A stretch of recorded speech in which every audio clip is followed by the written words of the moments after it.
Hey, it's David from Far From Koi Photography, and today I'll show you how I created and added lashes to a client's photo. First, I always make a copy of the original layer.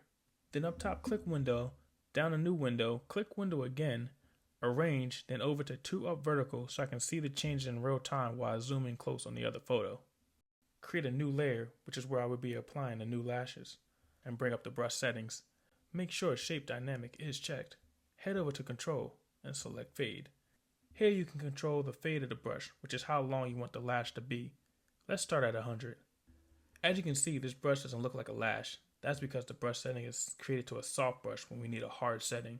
On the Mac, at the same time, press Control and Options with the brush tool selected and scroll down with a mouse or a tablet. You will see the brush change. Make sure the hardness is set at 100. Here you will see that it's not still in the shape of a lash. We just need to shrink the size of the brush. Now, it is looking like an eyelash. We don't need to have the flow at 100. We need something a little softer, like 60%. Okay, we select the color of the lash so it better blends in and looks realistic. We see that the brush is still too big. We have to make the brush just a little bit smaller. Now, it's looking like a real eyelash. Now to add some variation. Longer, shorter, different directions, just like a real lash. Now we repeat the process for the other eye. There you go. Now you know how to create your own eyelashes. Try it yourself. Let me know how it goes.